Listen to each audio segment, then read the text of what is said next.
Hello everyone, this is Shivam here and आज की इस वीडियो में हम बात करने वाले हैं लास्ट वीक प्रिपरेशन स्ट्रेटजी के बारे में कि आपकी एंट्रेंस एग्जाम कंडक्ट होने में जस्ट एक वीक लेफ्ट रह जाता है, तब आपको किस तरीके से प्रिपेयर करना चाहिए, किस चीज़ के ऊपर ध्यान देना चाहिए, क्या करना चाहिए, क्या नहीं करना चाहिए। तो देखिए, इससे पहले वाली वीडियो में हमने बात की थी कि एक महीने पहले आपको एंट्रेंस एग्जाम से क्या करना चाहिए और क्या नहीं करना चाहिए।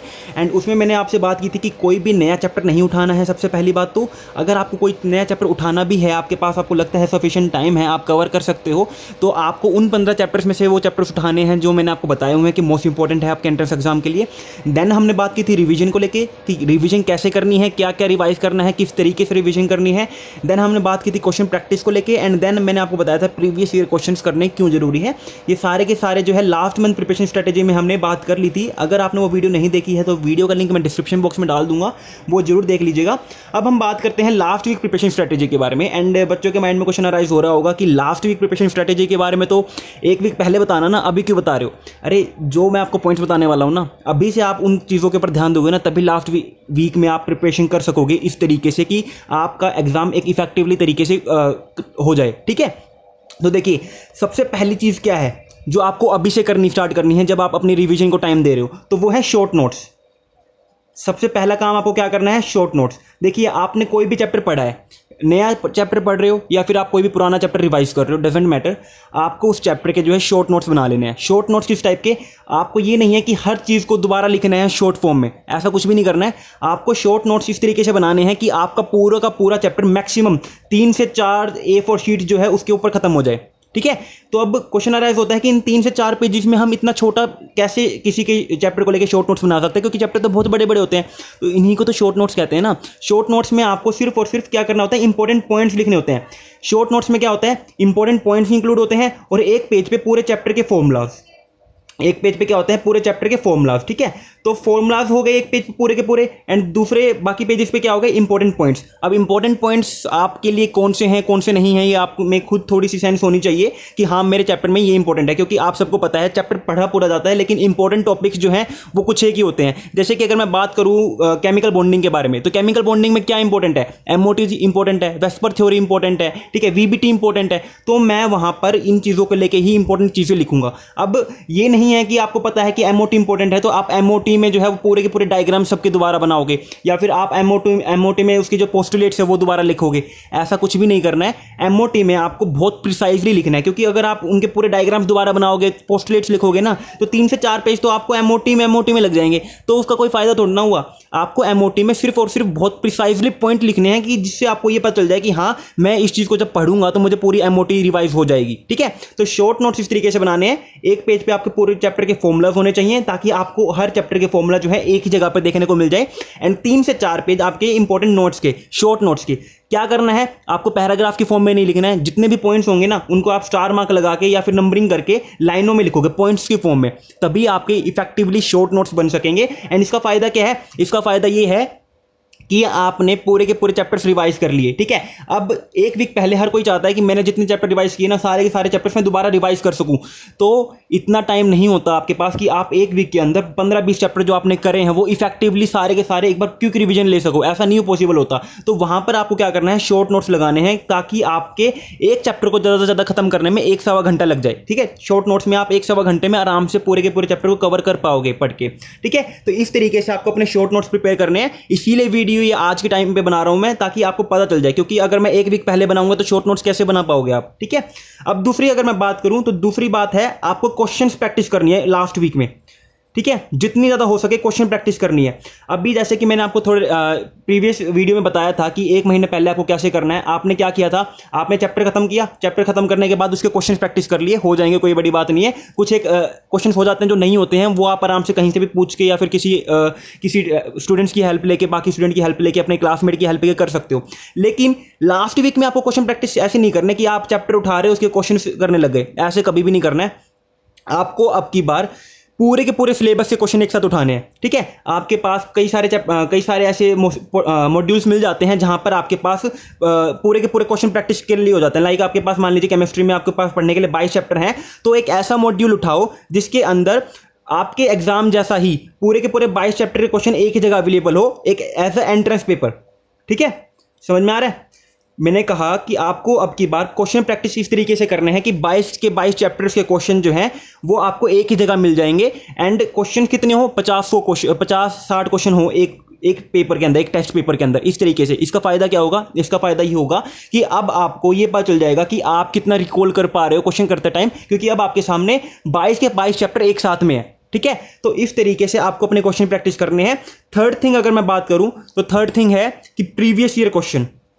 मैंने आपको पहले भी बताया था कि प्रीवियस ईयर क्वेश्चन करने हैं, लेकिन अब आपके पास एक वीक बच गया है। अब आप शॉर्ट नोट्स भी प्रिपेयर कर रहे हो, उनको पढ़ रहे हो, ठीक है, उसमें भी टाइम बहुत अच्छा खासा लगता है। दूसरी चीज़ क्या, क्वेश्चन प्रैक्टिस भी कर रहे हो, और क्वेश्चन प्रैक्टिस में भी आप एक ऐसा मॉड्यूल को सोल्व कर रहे हो अब की बार जहां पर आपको एक ही मॉड्यूल के अंदर, एक टेस्ट पेपर के अंदर 22 के 22 चैप्टर के क्वेश्चन मिल जाएंगे। ठीक है, तो इसमें आप अगर आप करने बैठोगे तो आपको 3 से 4 घंटे ऑब्वियस सी बात है लग जाएंगे। नॉर्मल सी बात है, ऐसे क्वेश्चन पेपर में आपको 3 से 4 घंटे लग जाएंगे। क्यों? क्योंकि अब आपको अभी तो आपको उस एंट्रेंस टेस्ट में कैसे बैठते हैं, उनके कैसे टेस्ट देते हैं, उसकी प्रिपरेशन नहीं है। तो इन 3 से 4 घंटे में आपको लग जाएंगे। और जैसे जैसे आप जितने ज़्यादा क्वेश्चन प्रैक्टिस करोगे ना, जितने ज़्यादा टेस्ट पेपर ऐसे सोल्व करोगे, उतना ज़्यादा आपको बेनिफिट हो जाएगा। क्यों? क्योंकि आप टाइम मैनेजमेंट सीख जाओगे। टाइम मैनेजमेंट एक बहुत बड़ी चीज़ है जब आप किसी भी चीज़ के लिए प्रिपेयर करते हो एंट्रेंस के लिए। ठीक है, अब आपको क्या करना है, प्रीवियस ईयर क्वेश्चन, तो इसके लिए टाइम नहीं बचेगा आपको एक दिन पहले, जैसा कि मैंने आपको प्रीवियस वीडियो में बताया था ना कि बच्चों से नहीं होता ऐसा कि हम कहते हैं ना कि एक दिन पहले पढ़ना नहीं चाहिए, बुक बंद कर देनी चाहिए, माइंड फ्रेश करना चाहिए। ऐसा कुछ भी नहीं होता, किसी बच्चे से ऐसा नहीं होता, चाहे कितना ही बड़ा टॉपर हो, कितना ही बड़ा लूजर हो। ठीक है, लूजर तो कोई होता ही नहीं है वैसे तो। ठीक है, सबके माइंड की बात हो, किसी को इंटरेस्ट नहीं होता तो यार वो क्यों पढ़ेगा। ठीक है, अब देखिए प्रीवियस ईयर क्वेश्चन में सिर्फ आपको जो आपका 2019 का पेपर है ना, जो आपको 2019 का पेपर है, सिर्फ एक बार वो करना है और कुछ भी नहीं करना। इसका फायदा क्या है, इसका फायदा ये है कि आपको थोड़ा सा कॉन्फिडेंस हो जाएगा, आपने एक बार ये क्वेश्चन कर रखा होगा। ठीक है, अब जो 2020 में आप पेपर दोगे उसमें 2019 का काफ़ी हद तक काफ़ी ज़्यादा जो है एक तरीके का एग्जाम पैटर्न जो है सेम होने वाला है, तो आपको एक कॉन्फिडेंस मिल जाएगा। आपने एक क्वेश्चन प्रैक्टिस कर ली होगी एंड आपका लास्ट दिन में आपको क्या हो जाएगा, एक कॉन्फिडेंस आ जाएगा कि हाँ मैंने एक बार क्वेश्चन पेपर कर लिया है। आपकी सीटिंग जो अरेंजमेंट है, आपकी टाइम मैनेजमेंट है, आपके जो कंसेप्ट हैं, वो सारे के सारे एक ही पेपर के थ्रू रिकॉल हो जाएंगे। तो आपको ज़्यादा प्रेशर भी फील नहीं होगा। क्यों? क्योंकि ये पेपर आप आराम से 2 से 3 घंटे में कर लोगे, क्योंकि एक बार 2019 का पेपर आप पूरा का पूरा कंप्लीटली रिवाइज कर ही चुके होगे लास्ट मंथ प्रिपरेशन के टाइम पे, जैसा कि मैंने आपको बताया था। तो इसका फायदा ये होगा कि आपको अब लास्ट दिन में ना तो पूरे के पूरे शॉर्ट नोट्स जो हैं वो रिवाइज करने हैं, ना ही आपको अलग मॉड्यूल्स के जो है क्वेश्चन प्रैक्टिस करनी है। आपको सिर्फ और सिर्फ एक दिन पहले, आपके एंट्रेंस एग्जाम से एक दिन पहले सिर्फ और सिर्फ प्रीवियस ईयर क्वेश्चंस करने हैं, लास्ट ईयर का, वो भी सिर्फ और सिर्फ लास्ट ईयर का।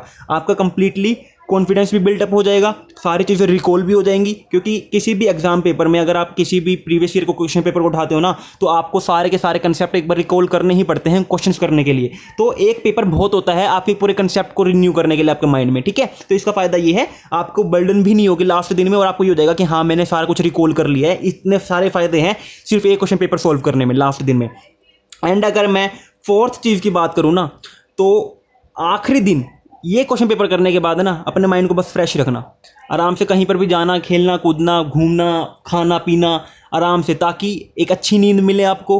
ठीक है, एंड एक अच्छी तरीके से आप एग्ज़ाम को कर सको। देखो एक सच्ची बात बताता हूँ, एग्जाम वाले दिन ना, जिस दिन आपका एंट्रेंस एग्जाम होता है, नॉलेज इतनी मैटर नहीं करती जितनी आपकी स्टेट ऑफ माइंड मैटर करती है। ठीक है, यानी कि आप किस स्टेट ऑफ माइंड के साथ बैठे हुए हो, आप क्या फील कर रहे हो, कितने नर्वस हो, कितने ज़्यादा कॉन्फिडेंट हो, वो चीज़ मैटर करती है। आपका एग्जाम के अंदर कितना अच्छा हो रहा है और आप एडमिशन ले पा रहे हो नहीं ले पा रहे। नॉलेज सिर्फ और सिर्फ आपको एग्जाम क्रैक करने में हेल्प करती है। ठीक है, लेकिन आप उस एग्जाम को क्रैक करके उस यूनिवर्सिटी के अंदर एडमिशन ले पा रहे हो नहीं ले पा रहे हो, वो डिपेंड करती है आपकी स्टेट ऑफ माइंड के ऊपर, कि आपका स्टेट ऑफ माइंड कितना है। अब आप एक बात बताओ, मैंने आपको जो लास्ट मंथ प्रिपरेशन कैसे करनी है वो बता दिया, आपने उस हिसाब से सब कुछ कर लिया, आपने अपनी पूरी 100% दे ली है कि आप इतने चैप्टर्स कर सकते थे, उन सबको आपने रिवाइज भी कर लिया है। लास्ट वीक के अंदर आपने शॉर्ट नोट्स प्रिपेयर कर रखे थे, उन सारे शॉर्ट नोट्स को पढ़ लिया आपने। ठीक है, सारे के सारे फॉर्मूलाज रिवाइज कर लिए, हर चैप्टर के इंपॉर्टेंट पॉइंट्स देख लिए आपने। ठीक है, लास्ट वीक के अंदर ही आपने हर दिन में, देखो क्वेश्चन प्रैक्टिस जो मैंने आपको बताया ना, एक दिन में एक ही करना बहुत है, सफिशिएंट है। ठीक है, साथ के साथ क्वेश्चन शॉर्ट नोट्स पढ़ते चलना, जितनी ज़्यादा बार पढ़ सकोगे शॉर्ट नोट्स, 2 बार 3 बार अच्छा होगा। ठीक है, क्वेश्चन प्रैक्टिस आपको किस हिसाब से करनी है, एक दिन में सिर्फ और सिर्फ एक ही मॉडल टेस्ट पेपर आपको सोल्व करना है जो आपके पास अवेलेबल है। ठीक है, ज़्यादा करोगे ना तो थोड़ा सा डिमोटिवेट हो सकते हो, क्योंकि माइंड के ऊपर प्रेशर पड़ेगा, और जितना ज़्यादा प्रेशर पड़ेगा उतना ज़्यादा आप क्वेश्चन सोल्व नहीं कर पाओगे, आते हुए क्वेश्चन भी सोल्व नहीं कर पाओगे, तो इसलिए आप थोड़ा डिमोटिवेट हो जाओगे। इसलिए सिर्फ और सिर्फ आपको एक ही क्वेश्चन पेपर सोल्व करना है पर दिन। अगर आप यूँ मान लीजिए आपके पास 6 दिन है, 6 दिन में आपने 6 क्वेश्चन पेपर सोल्व कर लिए, तो कितनी बड़ी बात है आपको पता है। यानी कि आपने पूरा का पूरा 22 चैप्टर का सिलेबस जो है वो 6 बार रिवाइज तो ये कर लिया है, ठीक है। तो एक दिन में एक मॉडल टेस्ट पेपर बहुत होता है, सफिशिएंट होता है करने के लिए। प्रीवियस ईयर क्वेश्चंस कर लिए, अब आखिरी दिन में आपने प्रीवियस ईयर क्वेश्चन पेपर निपटा के अपना माइंड फ्रेश रखा है, खा रहे हो, पी रहे हो, मस्ती कर रहे हो, और कोई भी कुछ कहे ना कि पढ़ क्यों नहीं रहा, कल पेपर है, ये कर ले वो कर ले, उसको कह देना मेरे सारे प्रिपरेशन हो चुकी है।